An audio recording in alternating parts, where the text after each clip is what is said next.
can't bend. Y'all be playing it safe and I be going for the win. Remember back when they was doubting on the kid. Now they tuned in cause my game too legit.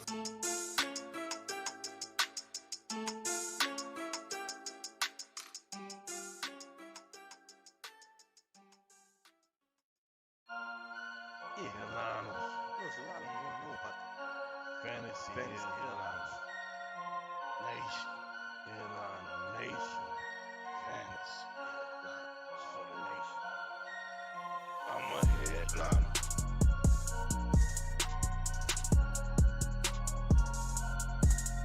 I'm a headliner.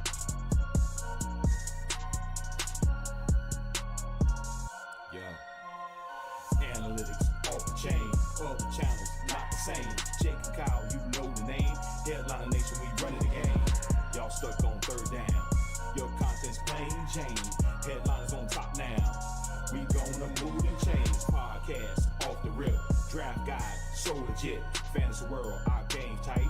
You know we about that chub life. Stuck in a rut and you need some motivation. Head to the channel for this Headliner Nation. I'm a headliner.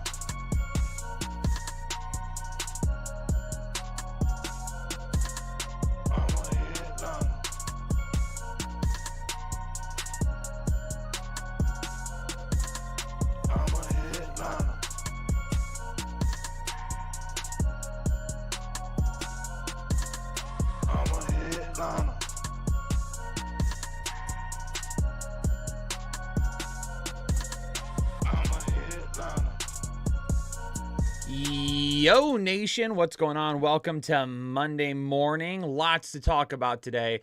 And honestly, I'm going to get right into it. We're going to roll right through it today and not doing any sidetracks. We're just going to get into it. We're going to get into it. We're going to go. I'm going to keep this one probably a little on the shorter side than what they have been. I'm going to go through matchup by matchup, talk about some different things that I see with the numbers. At the end, talk about maybe some different things that we saw in terms of the fantasy scoring and then some hits and misses as well. So we're going to hop right into it. I'm going to roll, baby, because that's what we do here.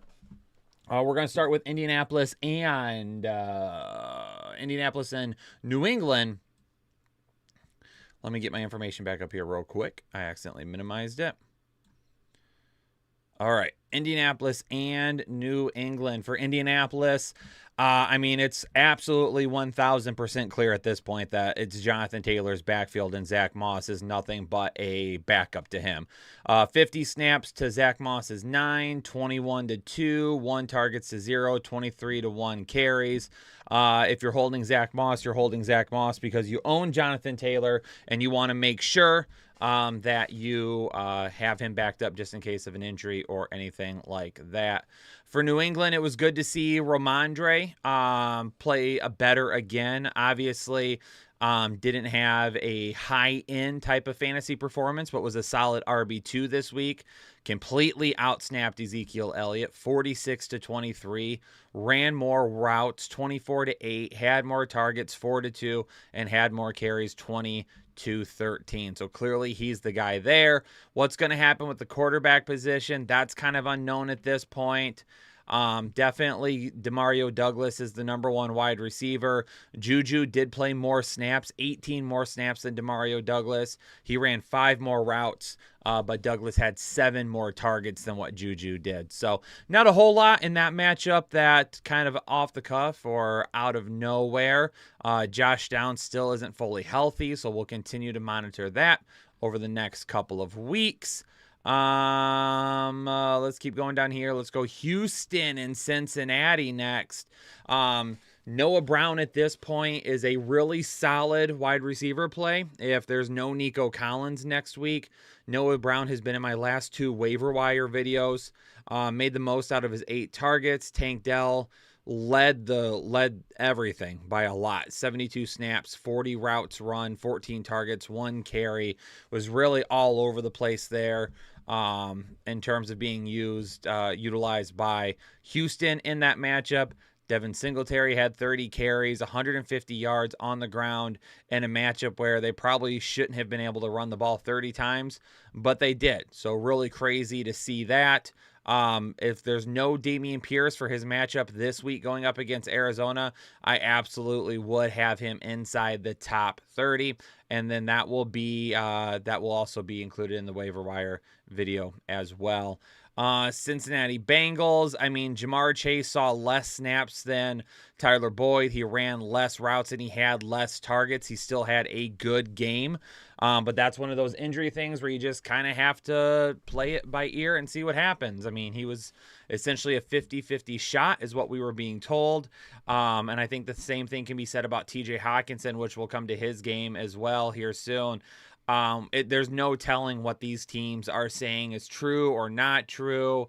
There is an issue at this point with trying to figure out what is and isn't real. Because what we are going through right now is you basically get these reports night before early in the morning. Jamar Chase is going to be 50-50 to play and may only be a decoy. You get these reports that TJ Hawkinson is banged up and is only going to play in specific situations, so may not be on the field the entire time. You have to try and figure out what is and isn't real. Those 3-leg parlays with Murray didn't hit. I don't know. I won over $700 yesterday, Rude, and so did a lot of people. I'm not gonna. Never mind. I forgot. I'm not gonna talk with the chat today. We're not gonna get off on tangents with you all that are just gonna come in and say stuff like that. I forgot about that. So, all right, getting right back to it. So we're trying to figure out what is and isn't real. I mean, if you keep in mind last year with T. Higgins, I think a lot of those issues came to fruition because you saw T. Higgins be really banged up. In fact, let me see here real quick. I'm actually just gonna exit out of the chat, to be honest with y'all. Trying to get through this. I don't want to get off track like we did the last couple of weeks, so I just want to stay on with what's going on, and then we'll kind of go from there. Talk amongst yourselves in the chat, and then maybe at the end I'll take a few questions. But, last year with T. Higgins, it was like, oh, T. Higgins is going to play. T. Higgins played one drive and came off the field and was done for the rest of the day. So because of that, it definitely is a tough situation to try and figure out what is and isn't real coming out of reports. Noah Brown, continue to keep an eye on him. Keep him on your roster if you own him right now, even with Nico Collins when he comes back, just in case there is there's some things that we can do there to utilize him potentially as well. Cleveland Browns at the Baltimore Ravens, and I'll be the very first person to admit it. Kudos to Jerome Ford. Excellent game yesterday against a very tough defense. He finally showed efficiency that he has lacked all year long. Was clearly the lead back once again, which we kind of called anyway in our start and sit video. Said that he probably would be the lead back in a game that he would probably try to be utilized in the passing game a little bit more often. But he was just solid, and he was good the entire day. He didn't have like one big run that he relied on. Yeah, Kareem Hunt got the touchdown, but Jerome Ford had a very, very solid day. Let's just hope, fingers crossed, that he continues to carry that momentum and that efficiency forward, because if he does, then he will be a solid, usable running back. Currently sitting at RB20 on the season, so he's not like a must start by any means, but in good matchups, absolutely. In tougher matchups, we have to hope that he just finds some holes, which he did yesterday. So I know I've given him kind of a hard time in terms of his efficiency, and I know we've had some discussions about him in the past, so I'll be the first to say it. Kudos to Jerome Ford. Really, really good week this week. Highly efficient in all aspects of the game. If you played him this week, which he was a start for me, hopefully he was for you as well. He ended up working out. Kareem Hunt, not a lot of volume, but got the touchdown, so if you started him, wasn't a loss of a day for you. In terms of Baltimore, I mean, it was crazy like that. Two of the top defensive teams in the league were one of the highest scoring games of the day. So a lot of offense, which was crazy to see. Mark Andrews with only 3 targets yesterday. That's tough, but again, it is a tough defense that they faced. In terms of the wide receivers there, I know people are probably going to be asking about Odell Beckham Jr., but he's like 4th in the pecking order right now. When it comes to wide receivers, Flowers, Bateman, and Aguilar all saw more snaps than him. Flowers, Bateman, and Aguilar all ran more routes than him. And then Flowers and Bateman had more targets. Aguilar had 1 target, just like he did. His 1 target he took to the house. So Beckham firmly at number 4 in the pecking order right now. So not really a guy, if people asked during the waiver wire video, yeah, he scored a touchdown. Not really a guy that I'm running to add still at this point. Keaton Mitchell, I just want everyone to be really careful with Keaton Mitchell. I'll expound more on that in the running back start and sit video this week. But Keaton Mitchell essentially had 2 big plays. He had 1 big reception and 1 big run. But the killer for me in terms of the run is he had a 39-yard touchdown run, but then he only had 34 net yards on the day. So he lost yards on his other carries. So that's great that he had the big run. In terms of snaps, he was still 3rd on the depth chart. Gus Edwards had 28, Justice Hill had 14, Keaton Mitchell had 13. Routes run, Gus Edwards had 11, Justice Hill had 7, Keaton Mitchell had 5. Targets, Edwards had 1, Hill had 0, Keaton Mitchell had 2. Carries, 11 for Edwards, 2 for Hill, 3 for Mitchell. Probably going to be a lot of that moving forward. Well, if Mitchell continues to have these big plays, he's going to start to get a few more looks. But Gus Edwards is still the number 1 running back in this offense. He's still the guy that we are going to defer to in this offense. If you own Gus Edwards, you probably should own Keaton Mitchell as well. If you don't own Gus Edwards and Keaton Mitchell is still available on your waiver wire, I would go ahead and take a shot at him, especially if you're lacking running back depth. Are we starting Keaton Mitchell? I don't know if I'm going as far as to say that at this point. We'll see what injuries potentially pop up this week, bye weeks, things like that. But more of that will be included in the start and sit show this week as well. Anything else?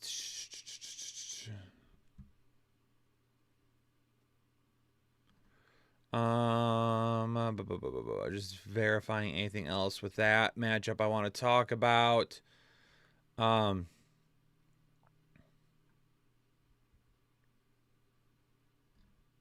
No, that looks to be good there. San Francisco and Jacksonville for the 49ers. Good to see Deebo Samuel find the end zone. It was on a running play. Brandon Ayuk also found the end zone. George Kittle had a good day. So going up against Jacksonville, whose defense has been good at times against the run, not bad. Passing has caused issues at points this season. They kind of get torn up a little bit by San Francisco. Not really a whole lot to say about San Francisco, other than Ayuk, Deebo, and George Kittle based on this past week. Hopefully they can continue to coexist. But Christian McCaffrey did not score this week, so you'd have to think in the next weeks coming that if Christian McCaffrey gets his, that one of those guys will not. Is it Deebo? Is it George? Is it Ayuk? I would say in terms of safety, right now, Brandon Ayuk would probably be my safest bet, then Deebo, then George Kittle after that in terms of the pecking order behind Christian McCaffrey production. For Jacksonville, they just got... if you're worried about Travis Etienne, there's no reason to be. They just got smashed early and often, and they weren't able to just run the football. They weren't able to do it. He only ran the ball 9 times.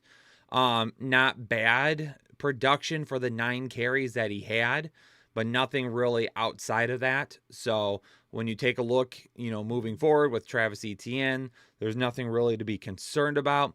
I would think the biggest question behind Travis Etienne right now is who is actually the RB2, because Dearness Johnson and Tank Bigsby, Dearness Johnson is seeing the RB2 touches right now. Tank Bigsby is not.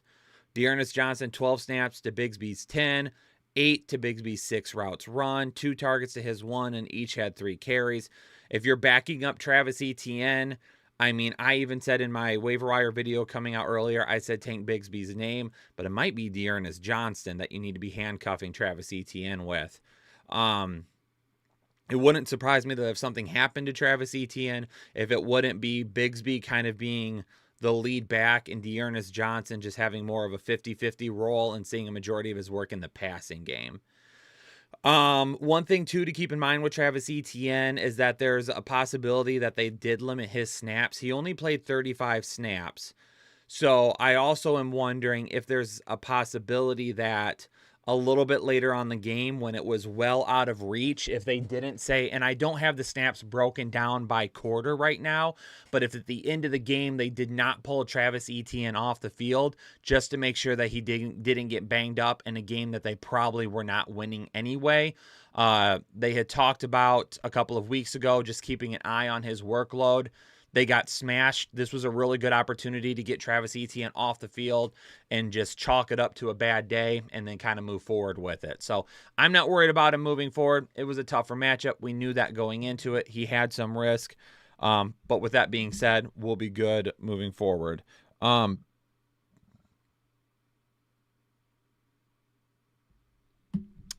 Let's see here. Anything else?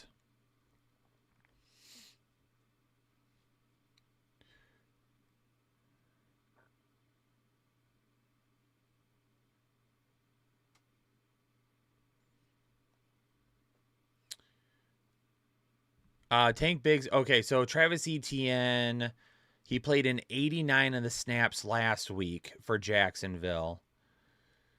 Dearness Johnson and Tank Bigsby took 6 and 5 snaps respectively in the first half, even before the game was out of reach. So, yeah, they're probably trying to limit it a little bit. They're probably trying to be a little bit careful with his workload right now. So, honestly, Travis Etienne didn't do anything for us this week. Moving forward, though, now that they've kind of given him a week where he didn't take as many snaps as was possibly needed, maybe over the next couple of weeks, we just see him kind of get back to that now that he was healthy, but let him be healthy for the stretch run. We need him healthy for the playoffs.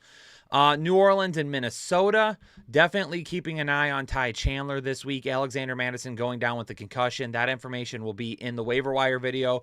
You can find that there. Kind of already addressed TJ Hawkinson. Ended up playing 46 snaps and ran 34 routes. Was the third highest on the team. For a game that the dude apparently wasn't supposed to be healthy in and wasn't supposed to play that much, he led the team in targets. He was my tight end 2 going into Sunday morning, and then the reports came out that, yeah, he's definitely experiencing some issues, may not be out there.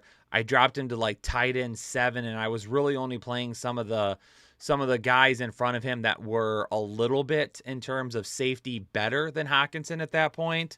But probably more than likely, if you own TJ Hawkinson, you probably didn't own any of those other guys either. So the hope is that you were in a position where it was like, well, I'm playing TJ Hawkinson anyway.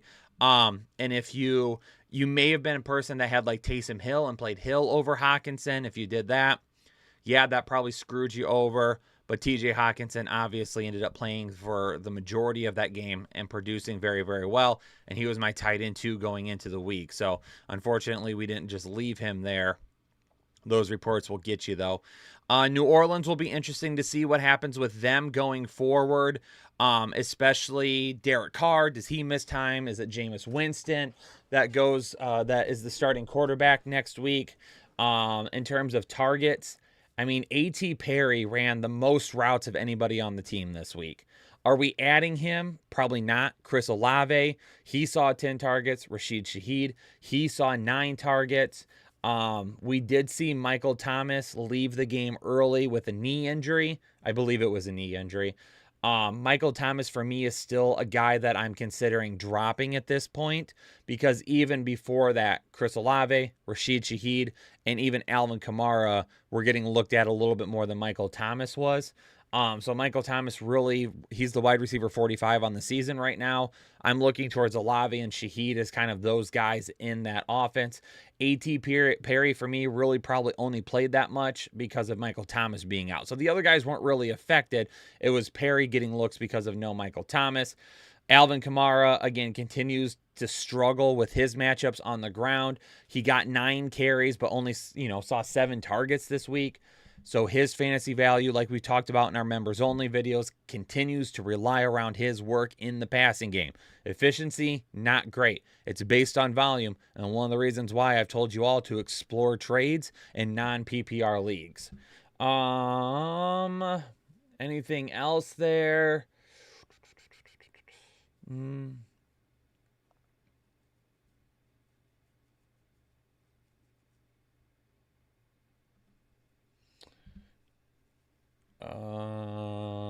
Scrolling down, obviously keeping an eye on Alexander Madison.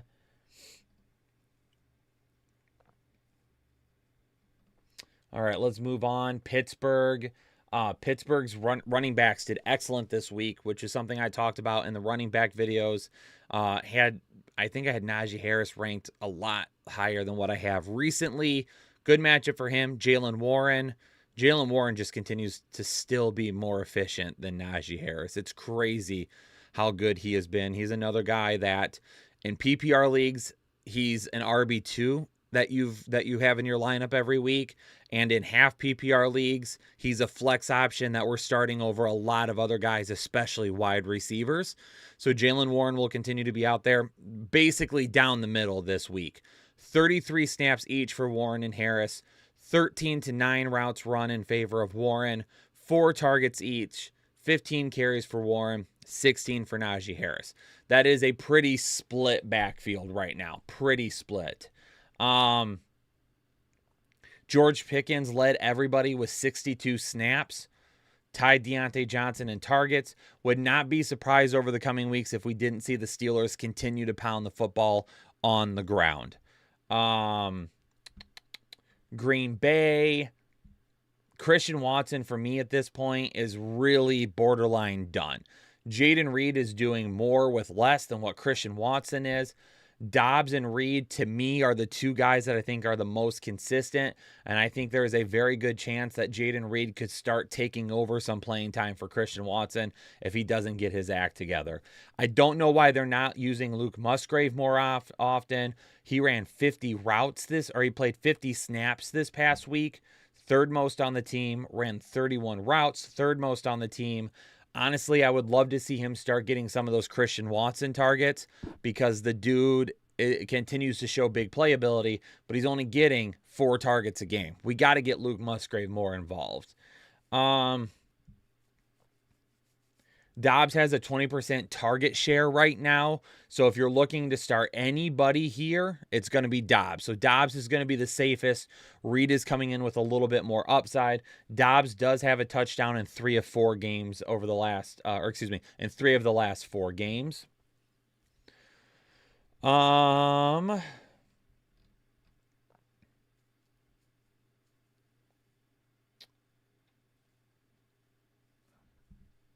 Warren averaged 6.5 yards per carry this week. Man.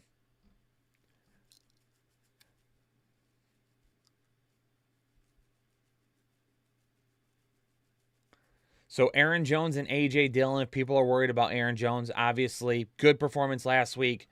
Dropped back down to earth this week.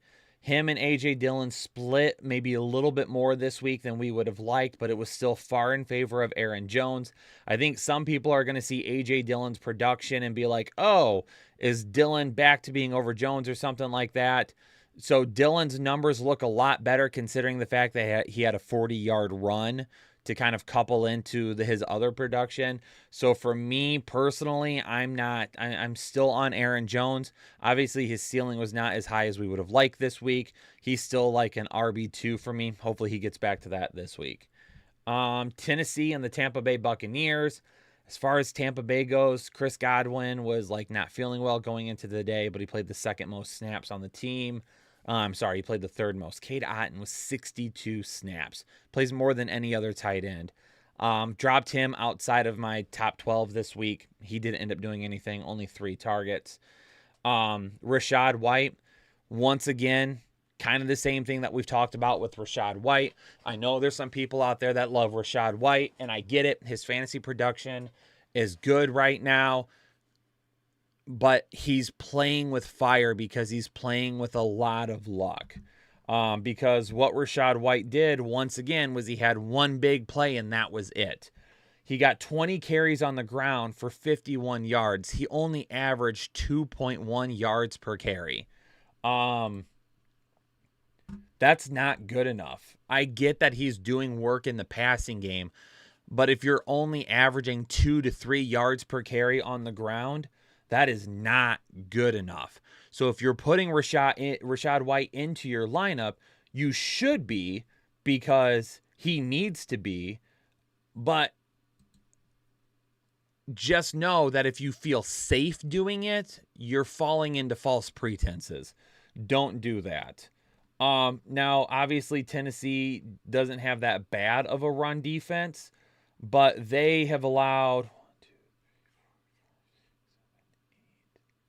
This includes shutting down Rachaad White yesterday, so I wonder what it was going into this weekend. The Titans have allowed the 8th most rushing yards over the last 4 games, and that includes yesterday. So so for Rachaad White to still once again struggle, it's tough. It's tough. 20 carries, 51 yards. Now his longest run was 11 yards. And then in the passing game, he only had 3 targets yesterday. So his work in the passing game significantly dropped. Lucky enough for him, though, he had a 43-yard touchdown reception. His other reception went for 5 yards. So again, it's tough. If you want to be a Rachaad White believer, I absolutely get it. But Rachaad White is closer to being James White than anybody else. And I will continue to say that. He can do work in the passing game. As a runner, he is not very good. So, given the upcoming matchups for Tampa Bay, hopefully he can get back on track. For me, though, he's more of a flex option than a solid RB2 start. If you're in a PPR league, he is like a solid RB2 start with some RB1 upside. That's what I would kind of say Rachaad White is. Tennessee, I mean, not a ton to see with Tennessee. Obviously, there continues to be talk about, Tajay Spears, Derrick Henry, that type of split there. It's the same thing every single week. And, I mean, this week, I got tons of crap from people for putting Derrick Henry outside the top 10, or I had him at RB13. So there were some comments about how could you put him at RB13? What analysis could you have, or whatever it was that they were saying. And then after that, there's people that are like, I can't believe you told me to start Derrick Henry over Devin Singletary. We can't have our pie and eat it too, right? So at this point with Derrick Henry, it continues to be the same thing. If Tennessee plays a tough run defense in a situation where they could be in a negative game script, Derrick Henry is going to see less snaps than Tajay Harris. It's going to happen. But even with those snaps, Tajay Harris isn't doing anything with them. He's just playing. It's not like Tajay Harris is getting production over Derrick Henry. So Derrick Henry right now, we need to be looking at him more as like an RB2 with RB1 upside, where we know in good matchups, he's going to give us good production. But in those matchups where things are going to get tougher, especially in one where Will Levis has to throw the ball how many times? 39 times. He's only going to see less than 15 carries. He's going to see less than 15 carries. So that's kind of where we have reached with Derrick Henry at this point. It isn't all a bad thing. He's just not nearly the same guy that we saw in the past, but he's not as bad as people are making him look either at this point. Did I say Tajay Harris? Spears. Why did I say Harris? What was I looking at? Yeah, I meant Spears.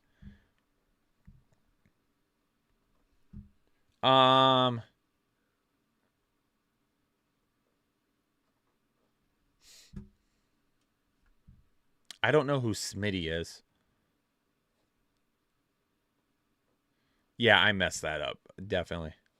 I said it 4 times. I did that this weekend too. Najee Spears and Tajay Harris. Maybe that's what it was. Yeah.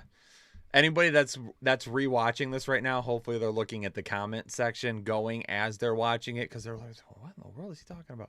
Britney Spears, Tajay Harris, Najee Spears. Yeah. Let's keep going here. So that's basically all for that matchup. Kyle Phillips, keep an eye on him if Treylon Burks doesn't come back-to-back games with 60 receiving yards. For those of you dealing with issues at the wide receiver position, where maybe you start 3 in your league, PPR leagues, Kyle Phillips could be a guy that you need to emergency use for next week. Oh.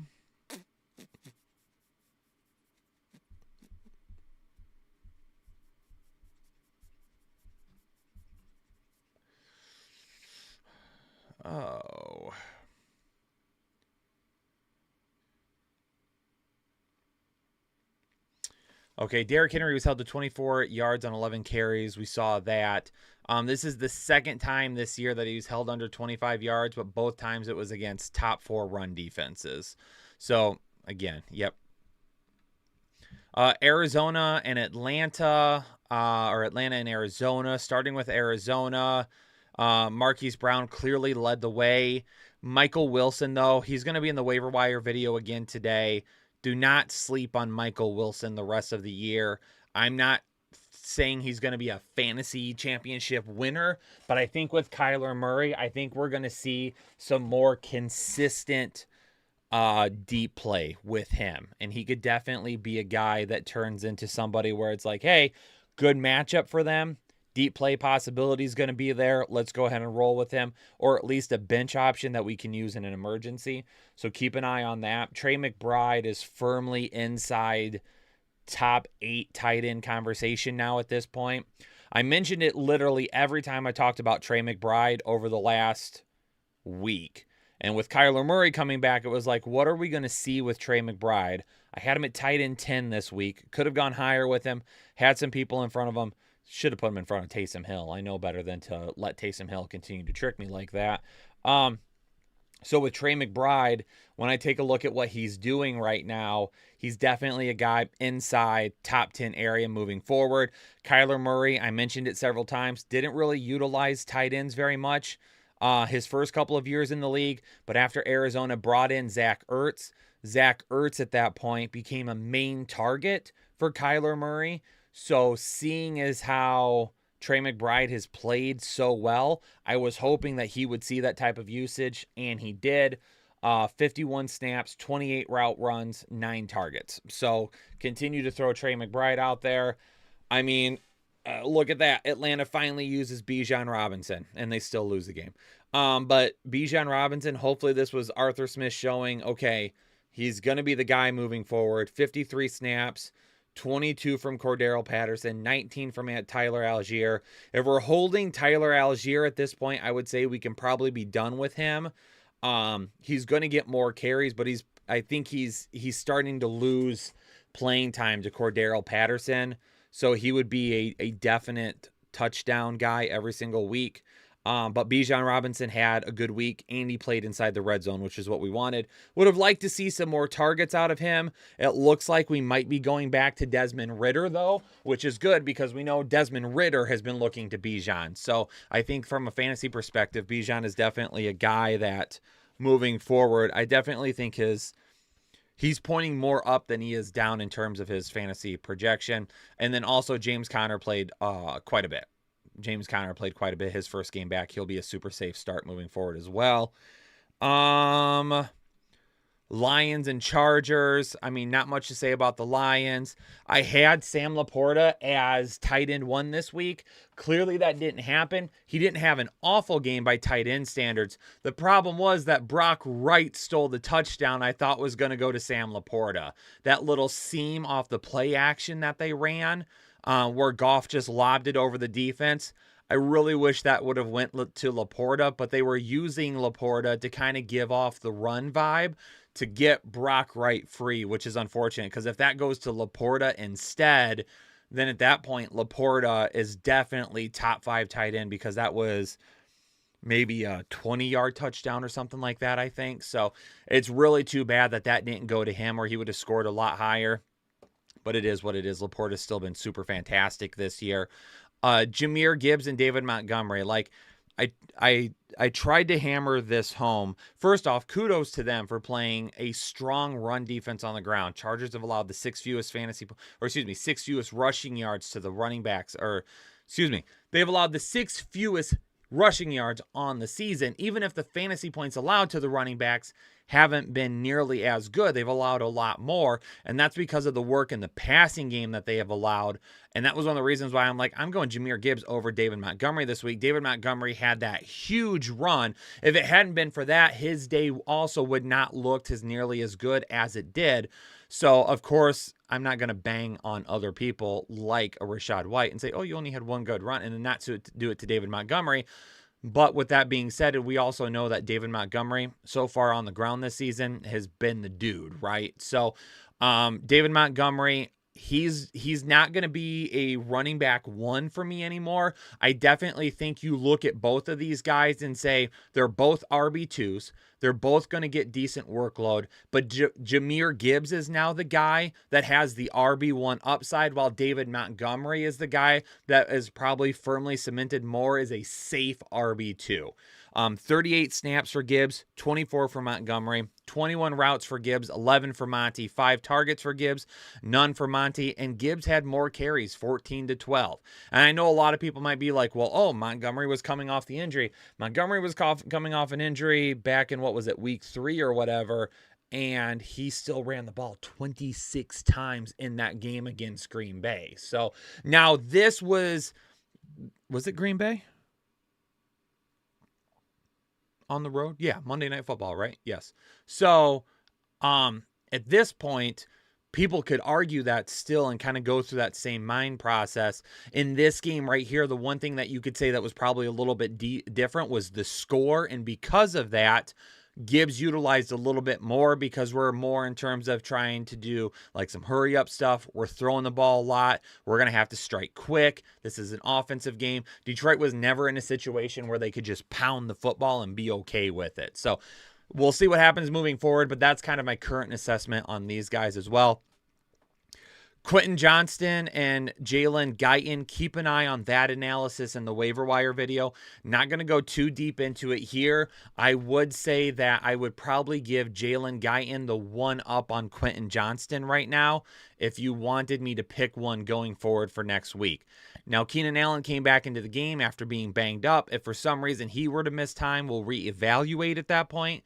But for me, Jalen Guyton, I still think if we're looking for a target number 2 behind Keenan Allen, I would still probably give it to Jalen Guyton right now if you were to exclude Austin Eckler.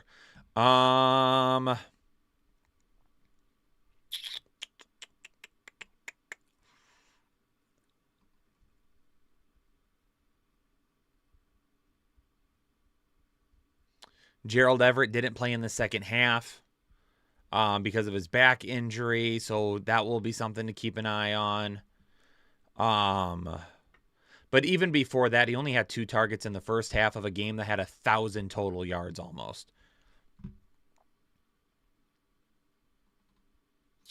New York and Dallas, there's not really a whole lot to say here. My must-have call on CeeDee Lamb at the beginning of the season didn't look great. Now it's looking fantastic. Good to see him playing so well. Continue to throw him out there. Brandon Cooks had 10 targets. I was surprised to see Dallas throw the ball so much, to be honest with you. Tony Pollard and Rico Dowdle, I talk about them a little bit as well in the waiver wire video. In terms of wide receivers, I'm starting CeeDee Lamb, and I'm really only looking to Brandon Cooks if I really feel like it's a good matchup. Still hasn't been super consistent for me. Jake Ferguson got a touchdown, which was great to see. 7 targets, so we're keeping that those targets up for him right now, which is what we need as well. So good for Jake Ferguson. Tony Pollard, not a good game once again. Rico Dowdle, even though he came in at the end of the game and saw a lot of garbage time, was still much better than Tony Pollard. I would be very concerned if I'm a Tony Pollard owner. I would be trying to move him. We were hoping this game he would have a big game so we could get good value. At this point, Tony Pollard is a guy that we've got to move on from. We've got to find a way to trade him. But if you can't, don't give him up for peanuts. Don't give him up for backups. Don't give him up for wide receiver 3s. You still have to try and get some value for him. And if you don't, you just have to hold him and you just have to deal with the headache. There's not much to talk about with the New York Giants. They're garbage. We'll just keep moving on. Seattle, not really a whole lot to talk about there. Zach Charbonnet did outsnap Kenneth Walker, but Kenneth Walker still saw more carries. Once again, Kenneth Walker has been banged up as of recent, so I'm not surprised to see these two splitting more touches. In terms of their efficiency, let me see the exact stats that Kenneth Walker ended with. So Walker ran for 63 yards on 19 carries, so was not super efficient. He did have the big receiving touchdown to kind of save the day for him out of the backfield. But even with all of that being said, Zach Charbonnet, while he's playing more, fantasy production wise really isn't all that great anyway. So Kenneth Walker is still going to be the guy that I'm starting as of right now, probably more towards the high end RB2 type status, unless it's a really good matchup. This game going up against Washington, they depleted the front of their defensive line. Was hoping we would see a little bit more from Kenneth Walker, but I am still at this point under the impression that Walker probably isn't fully healthy. Continue to monitor that, but we aren't super worried about Zach Charbonnet at this point. For Washington, Antonio Gibson almost outsnapped Brian Robinson this week, and Brian Robinson only saw 8 carries. We are going to be keeping an eye on that as well. Brian Robinson saw his touchdown in the passing game. So did Antonio Gibson. Brian Robinson caught all 6 of his targets for 119 yards. Still really kind of shocked about that, to be honest with you. Because Antonio Gibson had been seeing way more work in the passing game. But based on the numbers, I'm anticipating that they were purposely trying to do this. They were purposely trying to figure out how to use, they were purposely trying to figure out, okay, we're going to utilize our running backs this week because that's what Seattle has a tough time against. I think I even mentioned Antonio Gibson as a start to a couple of people that were dealing with issues with injuries and buys because of his potential usage in the passing game in this matchup. Continue to monitor that. I still wouldn't be super concerned about Brian Robinson, but again, he's lost some of that upside that we liked at the beginning of the season, especially because he's been inefficient on the ground as of recent. Then last night's game, Las Vegas, talked about it several times that, Las Vegas has basically come out and said, we are going to get the ball to Adams, we are going to give the ball to Jacobs, and we are going to try to beat teams with these two guys. Told you all to hold on. For those of you that played him, 6 receptions on 86 yards, not all that bad. It's a lot better than what he's had recently. So we're going to continue to do that. Josh Jacobs and Devontae Adams are probably going to get a lot of volume moving forward. For the New York Jets, really the only thing from here that we need to monitor is Garrett Wilson and him being banged up. So really that's it in terms of what we're looking at from all the matchups. Let's take a real quick peek here at some hits and misses from the week.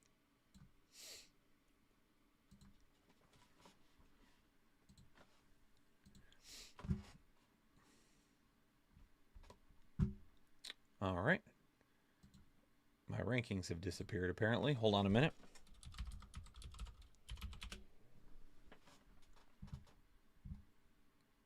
I will say, I really wish the few people that I told to start Noah Brown, I would like to talk to them because that's awesome. I saw him going off and I was like, oh man, because the people who needed to start Noah Brown were like, I'm having some issues. So to get that type of production is awesome. All right, let's take a look at a few hits and misses here real quick.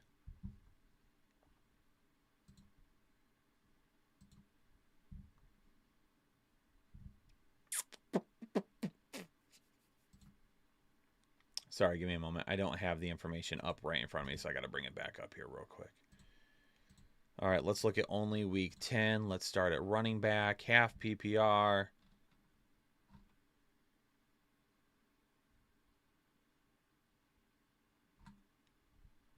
Why is it not populating?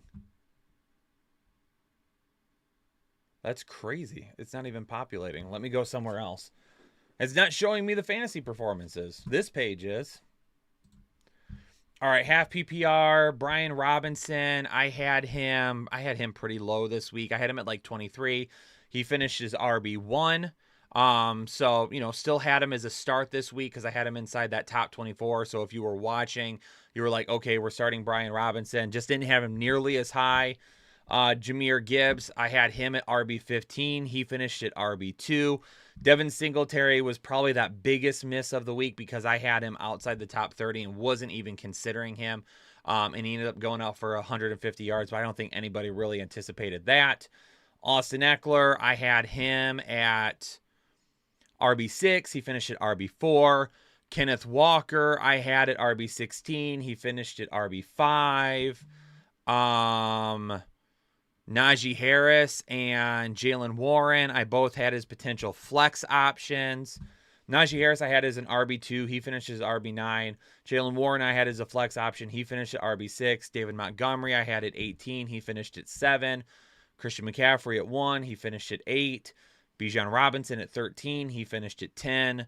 Rashad White, I had at 17. Finished at 11. Dante Foreman was a guy that when I had him ranked at 19. He was a yellow, but I said that he would turn into a green in the start and sit show if Khalil Herbert missed. He ended up finishing as the running back 12, which was good to see. Alvin Kamara, I had at 4. He finished at 13. Taylor, I had at 8. Finished at 14. Gibson, I didn't have ranked. Dowdle, I didn't have ranked. Keaton Mitchell, I didn't rank, but I also did my rankings when he was still dealing with the hammy issue and wasn't 100% healthy. Probably still wouldn't have had him as a start anyway. Josh Jacobs, Ramondre Stevenson, Joe Mixon rounded out at 18, 19, 20. Had all of them inside my top 24 as well this week. Biggest names really missing. Breece Hall missed out. Travis Etienne missed out. Tony Pollard missed out. Aaron Jones missed out. Barkley and Henry missed out. Really outside of that, James Cook still has to go. Javonte Williams still has to go. Really outside of that, everybody else was inside that area. Taking a look at tight ends real quick.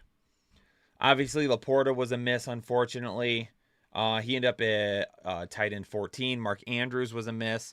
He ended up at tight end 15. TJ Hawkinson, I had him at number 2 prior to Sunday morning. Then I moved him back to 7. He finishes as tight end 1. George Kittle, I had at 8. He finished at 2. Trey McBride, I had at 10. He finished at 3. Jake Ferguson, I had at 9. He finished at 4. Tyler Conklin, I didn't have ranked. Michael Mayer did not have ranked. Brock Wright, I'm not counting that one. Dalton Schultz, I had at 5. He finished at 8. David Njoku, I had at 15. He finished at 9. Musgrave, I had him at 19. He finished at 10. Cole Kmet, I had at 11. He finished at 11. Logan Thomas, I had at 14. He finished at 12. Kyle Pitts, I had at 17, and he finished at 17.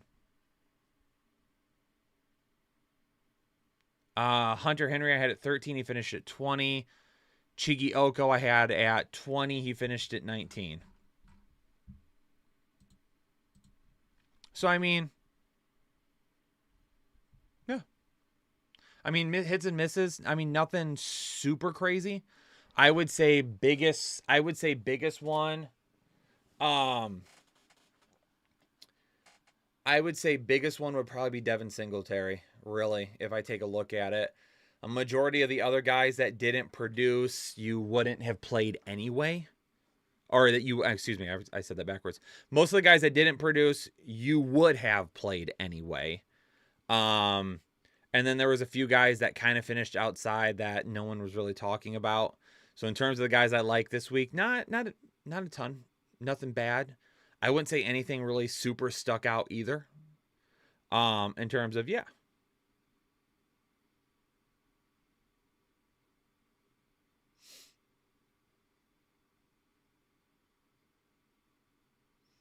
What are y'all arguing about? Devon Etienne, definitely going to keep an eye out on him this week. He was officially activated to return today, meaning his 21-day window had opened. Reports from practice this morning said he looked pretty good too. So we'll keep an eye on that throughout the week. For me, Mostert will probably be in green. Etienne will probably be in yellow, but both will be for sure inside the top 24. Etienne, I will probably still have maybe around the 15 to 18 mark, just in case they try to play it a little bit slow with him this week, and just be careful. Just be careful that he doesn't re-aggravate anything.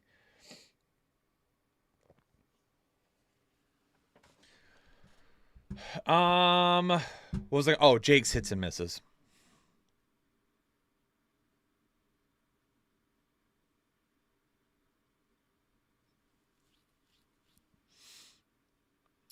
So Jake's hit. As long as Josh Allen finishes top 12 tonight, 10 of the top 12 quarterbacks would have been correct in our rankings.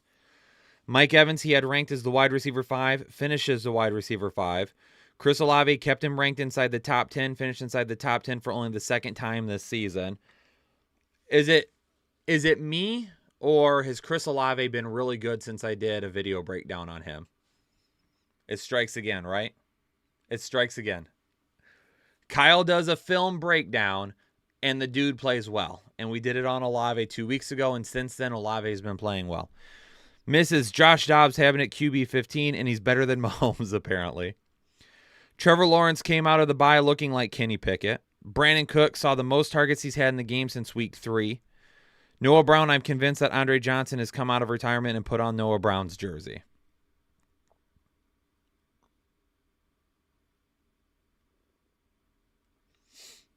Okay. Let's just take a few questions here at the very end. We are at 52 minutes right now. I'm going to keep it under an hour. We've gone through every single matchup that there is to talk about. So if you have any questions, I'll try to hit a couple of them here at the very end. And then we'll kind of go from there and kind of figure out what happens.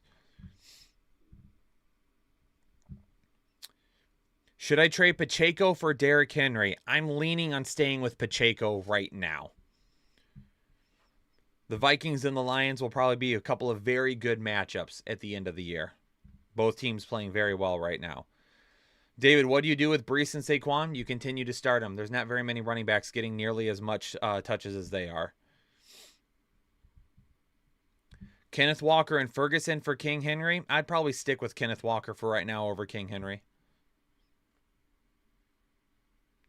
If I had to pick one person off waivers the rest of the year to be behind Kincaid, I would go with Ferguson.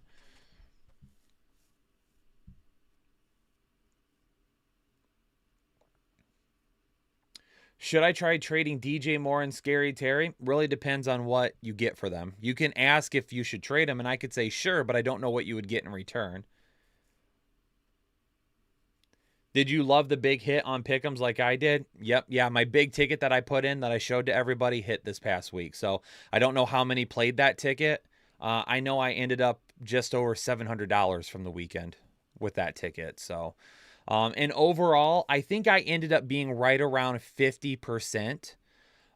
There was a few that unfortunately just did not go our way towards the end of the day. We started off super hot, and then those afternoon games unfortunately didn't quite go the way that we wanted to. But still finished over 50%, and we're right around 60% for the season still right now. So pick'ems are looking really good.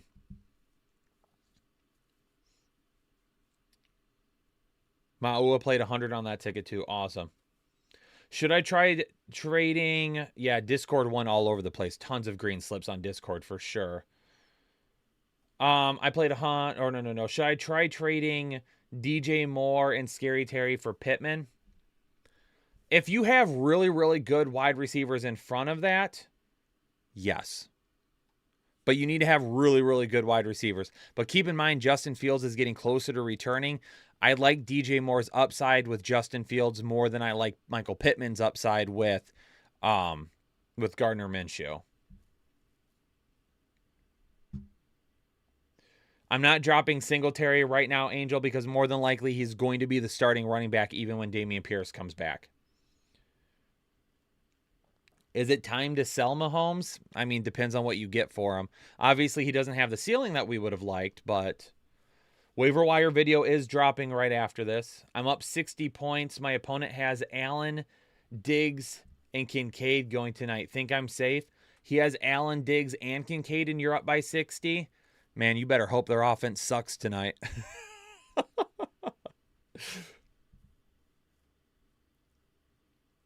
Anthony, it depends. You can ask me if you're starting Dobbs, but it depends on what other options you have. He is a streaming option for me this week, though. I talked about Aaron Jones briefly. Yes. Gabe or Judy, he's down by 12 PPR. Since you need 12 points, you probably need a touchdown. I'll take Gabe Davis there.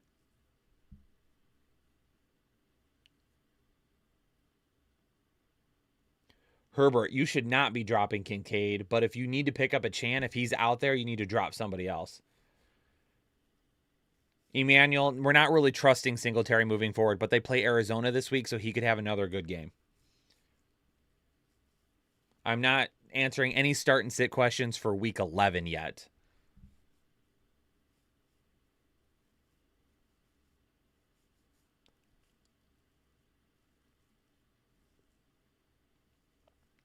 Time to trade Hollywood Brown? Absolutely not. Let Kyler Murray start to feel more comfortable back on the field again. And Marquise Brown, who led the team in targets this past, was he tied with McBride? It was close. But anyway, he'll be one of the number one options. Him and McBride will be. I did not get him at Gangbang this weekend. DWZ, I'm probably not selling Singletary. No. What's your record in the headliner league? I'm not in a headliner league. I don't know which one you're talking about.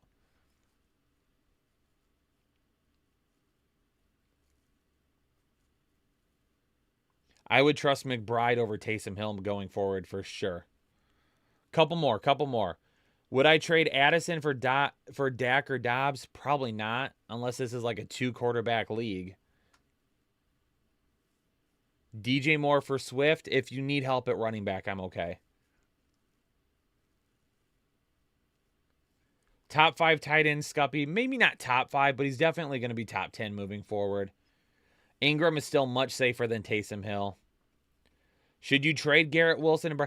Ladies and gentlemen, if you're asking me, should I trade somebody? You can. I've already given like examples of guys I would absolutely trade. Like Tony Pollard's a guy that I'm absolutely looking to move. But again, too, if you say, should I trade so-and-so? You can. I don't know what you're getting for them, though. That's the problem. I'm not dropping Zay Flowers.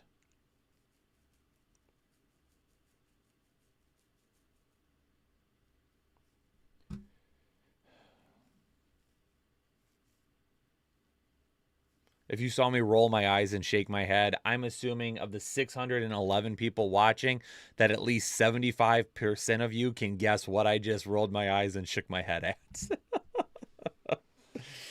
at. Drop Zay Flowers or Jacoby Myers to move Etienne off the IR when it's time. Ooh. I would hate to drop either of them. If I had to,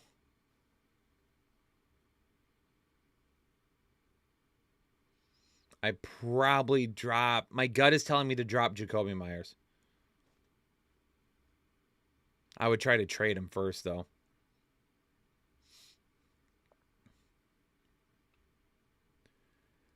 In a 2-quarterback dynasty, can you not put him on IR?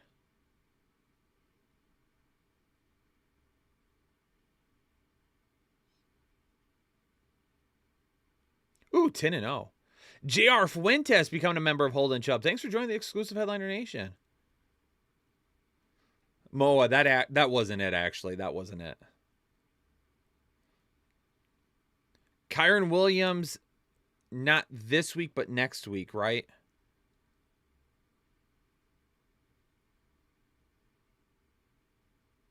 All right, that's going to do it. We just literally crossed the hour mark. I appreciate everybody tuning in. If you caught the tail end of this video, absolutely, you can go back to it. I go game-by-game matchup from this past weekend and talk about different things that happened and what we could expect moving forward. Talked about some hit and misses. Mentioned a few trade people. I did a members-only video last week on running back trade targets. It's still available for you members out there. If you ended up missing it, which wouldn't surprise me because I kept forgetting about it. Carlos, absolutely. Carlos nails it on the head. All right, ladies and gentlemen, I'm going to get out of here. All of you have a great rest of the day. I'm going to go talk about running backs for a little bit, and that video will be out for you tomorrow. The waiver wire video will be dropping in the next probably 10 minutes or so. Peace out, Headliner Nation. Have a good Monday, and I'll see you later.